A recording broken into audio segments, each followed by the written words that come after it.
নমস্কার, astrologer অনুরাধির YouTube চ্যানেলে আপনাদের প্রত্যেককে স্বাগত। রিয়া রয়েছে আপনাদের সঙ্গে। আর আজ আমরা আলোচনা করব অনুরাধির সঙ্গে অবশ্যই সংখ্যাতত্ত্ব নিয়ে। দিদি, প্রথমে জানতে চাইবো সংখ্যাতত্ত্ব আসলে কি? দেখো, আমাদের যে যেমন আমরা পড়াশোনা করি সেই সময় আমাদের ১, ২, ৩ সংখ্যা লিখে তুমি আমাদের এই ক্ষেত্রেও কিন্তু গণনার ক্ষেত্রে সংখ্যা তত্ত্ব একটা সাবজেক্ট। এইবার এই সংখ্যা তত্ত্ব অনুযায়ী যে যে সংখ্যার মানুষ হবে সেই অনুযায়ী তার ক্যারেক্টার। হ্যাঁ, এইবার ৪ সংখ্যা হলো কার প্রতীক? না, সেটা হলো রাহুর প্রতীক। হ্যাঁ, আর রাহুর তাহলে কিরকম ক্যারেক্টার? রাহু হলো কি, আমাদের যেমন বাড়ির ৪ দেয়াল না হলে একটা বাড়ি হয় না। ৪ সংখ্যাটার প্রভাবটা এরকমই যে বাড়ি করতে যেমন ৪ দেয়াল লাগে, ৪ সংখ্যাটার প্রভাব আছে। আচ্ছা, এই চার সংখ্যার জাতক জাতিকারা যারা হন তারা ঠিক কেমন ধরনের মানুষ? এইবার দেখ, ৪ সংখ্যার মানুষটা না খুব মানে ভালো খাবার খাওয়া, টেস্টি খাবার যাকে বলে, ফাস্ট ফুড যাকে বলে, এই ধরনের খাবার খাওয়া, ভালো জামা কাপড় পরা, মানে ফ্যাশন জামা কাপড় পরা এবং বিদেশি ভাষা, বিদেশ যাওয়া, হ্যাঁ, পারফিউম ব্যবহার করা, এগুলো কিন্তু তাদের পছন্দের। আচ্ছা। হ্যাঁ, আর এরা খুব কিন্তু একগুঁয়ে টাইপের এবং এরা নিজেরা কিন্তু মানে কথাবার্তায় খুব পটু এরা হয়। নিজেরা নিজের কাজ কাউকে দিয়ে করাবে না, কিন্তু কাউকে দিয়ে যদি মনে করে যে এই কাজটা করাবে তাহলে সেটা করে ফেলে, তাকে দিয়ে কাজ করিয়ে। যদি এই রাহু আবার যদি খারাপ হয়, যদি রাহু খারাপ হয় তাহলে কি হয় তাদের মধ্যে? কখন রাহুটা খারাপ হয়? রাহু যখন গ্রোথ মানে নিচস্থ হয়, দুর্বল রাহু হয়, তাহলে তার মধ্যে কিন্তু একটা এডিক্টেড ব্যাপার থাকে, যেমন নেশা ভাঙ। আচ্ছা। নেশা ভাঙে ঢুকে যাওয়া এবং নেশা করা, সে যে কোনো নেশা হতে পারে। আবার তোমার ডাকাতি করা, রাহাজানি করা, চুরি করা, গুন্ডামি করা, এইগুলো কিন্তু তাদের মধ্যে অ্যান্টি সোশ্যাল তারা হয়ে যায়। সেই জন্য সবসময় ছকের মধ্যে আমরা দেখি যে রাহুটা কোন পর্যায়ে আছে, সেই বুঝে তাদের গার্জিয়ানদের বলে দেওয়া হয় আপনারা এইভাবে করবেন, তাহলে আপনার ছেলেটা। সেটা কিভাবে সম্ভব, মানে কিভাবে প্রতিকার করা যায়? এইবার সেগুলো করা যায় তখন যখন নাকি তার ছকটা দেখা যাবে যে তার এই পজিশনে আছে। হ্যাঁ, রাহু হলো নিচস্থ হয়, দুর্বল হয়, এক এক হলো তোমার মিথুন। আচ্ছা। হ্যাঁ, আর ধনুতে গিয়ে তার নিচস্থ। উচ্চস্থ হলেই তার সর্বগ্রাসী ক্ষুধা।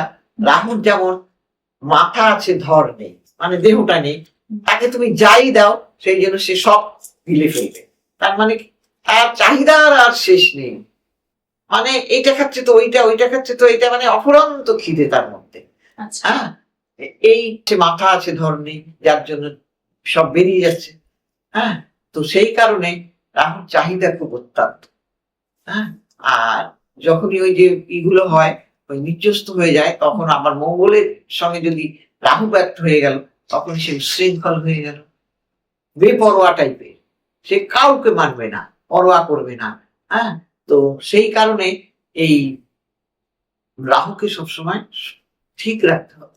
আচ্ছা, অ্যাস্ট্রোলজির মাধ্যমে এটাকে কিভাবে নিয়ন্ত্রণ? এইবার দেখো, এগুলো নিয়ন্ত্রণ এইভাবেই করা যায় যে সে মান্যতা দেবে না। যদি বৃহস্পতির সঙ্গে যুক্ত হয়, গুরুজনকে ডোন্ট কেয়ার। আচ্ছা। আমরা একজন যখন রাস্তা দিয়ে যাই, ধর কোনো শিক্ষককে দেখলো, সে তখন হয়তো স্মোক করতে করতে যাচ্ছে না, তখন সে কি করবে? তার সামনে দিয়ে স্মোক করে বেরিয়ে যাবে। আর যে যার মধ্যে এই ধরনের রাহু খারাপ না, সে কিন্তু কি করবে? সঙ্গে সঙ্গে সেটা ফেলে থেকে মাস্টার মশাইকে প্রণাম করবে, মান্যতা তার মধ্যে থাকবে। কিন্তু এর মধ্যে সেই মান্যতাটা তখন থাকবে না, ডোন্ট কেয়ার। এগুলি চার সংখ্যার জাতক জাতিকা যারা খারাপ যদি খারাপ হয় তখন কি এই লক্ষণ এবং পরকীয়ার মধ্যে জড়িয়ে যাবে।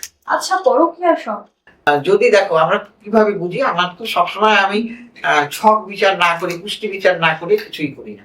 তো তখন সেই ক্ষেত্রে আমরা আগেই বলে দিই মা বাবাকে, আপনার ছেলে কিন্তু এইরকম ভাবে জড়িয়ে যাবে। তো সেই ক্ষেত্রে তখন যদি দেখা যায় তার পঞ্চমে রাহু গিয়ে অষ্টমে গিয়ে বসে আছে, আর অষ্টম স্থান থেকে কি অসামাজিক কাজ, আর রাহু খারাপ থাকলে সে অসামাজিক কাজের মধ্যে লিপ্ত হয়ে যায় চট করে। আচ্ছা। হ্যাঁ, তো সেই অসামাজিক কাজে লিপ্ত হয়, আর সেই পরকীয়াটাও তো অসামাজিক কাজ। সবাইকে মেনে নিতে পারে না তো। কাজেই সেই জন্য তখন আমরা এইভাবে ছক দেখেই বুঝতে পারি যে সে লিপ্ত হয়ে গেছে পরোক্ষে। খেয়াল রাখা উচিত রাহুটা যাতে ভালো থাকে। হ্যাঁ, কোন জায়গায় আছে কিভাবে আছে। তখন যেমন একটা দেখো, আমরা ধরো পায়েস করবো, আমরা দুধে দিচ্ছি, সেই দুধের মধ্যে যদি একটু গরুচুনা পড়ে যায় বা একটা সাদা জামায় যদি একটা কালি পড়ে যায়, তাহলে সেটা স্পট পড়ে গেল, সেই দুধটা পুরোটাই নষ্ট হয়ে গেল। ঠিক তেমনি রাহু যখন খারাপ হয়ে যায় তখন সেই ভালো মানুষটাও খারাপ হয়ে যায়। কাজেই সেই জন্য এগুলোকে দেখে নিতে হবে। আর রাহু কে ভালো করার জন্য রাহুর রং হলো কি জানো তো, নীল রং, এটা ইউজ করবে। এবং আর কি করবে, তারা কালো রং ইউজ করতে পারে, কিন্তু নীলটাই বেশি। সোমবার আর রবিবার এদের জন্য শুভ। কারা কারা যে আমি বলে দিচ্ছি। জর্জ এলিয়ট কিন্তু 22শে নভেম্বর জন্মগ্রহণ করেছিলেন, সেও কিন্তু রাহুর জাতক, বিখ্যাত লোক। আবার দেখো তুমি, রাহুকে ভালো রাখার জন্য নীল আর কালো তিল অ্যান্টি ক্লোকওয়াইজ মাথায় 8 বার ঘুরিয়ে 4 রাস্তার মাথায় ফেলে দিয়ে আসো, বাট কোন অশ্বত্থ গাছের গোড়ায় ফেলে দিয়ে আসো। হ্যাঁ, আর কি করবে, আর করতে হবে কোন লেবার জাতীয় মানুষ বা তোমার শ্মশান ঘাটে ডোম আছে তাদেরকে কিছু দান করা, খাওয়ানো, এবং তোমার বৃদ্ধাশ্রমে দান করা, এগুলো কিন্তু তাদের জন্য ভালো, শুভ। আমরা সবসময় যে স্টোর করতে পারবো এরকম তো নয়, তখন কিন্তু আমরা এগুলো করতে পারি। এইভাবে রাহুকে ভালো রাখতে পারি। আর মন্ত্র পাঠ করতে পারি। এই মন্ত্রটা যদি রেগুলার পাঠ করা যায়, ওম হ্রাম হ্রিং স রাহুবে নমঃ। ওম হ্রাম হ্রিং স রাহুবে নমঃ। আরেকটা আছে অর্ধকায় মহাঘোর চন্দ্রাদিত্য বিবর্ধন সিংহিকা গর্ভ সংতং তং রাহু প্রণমাহ। এই মন্ত্র যদি রেগুলার আমরা পাঠ করতে পারি, তাহলে আমরা রাহুকে ভালো রাখতে পারি। এইভাবে রাহুকে ভালো রাখা যায়। তার মানে আপনারা বুঝতেই পারছেন, এই মন্ত্র যদি আপনারা নিয়মিত পাঠ করেন বা মনে করছেন রাহু খারাপ রয়েছে বা জানা দরকার রয়েছে, তাহলে অবশ্যই অনন্যাদির এই যে মতামতগুলি তা অবশ্যই ফলো করুন। সবাই ভালো থাকবে। নমস্কার।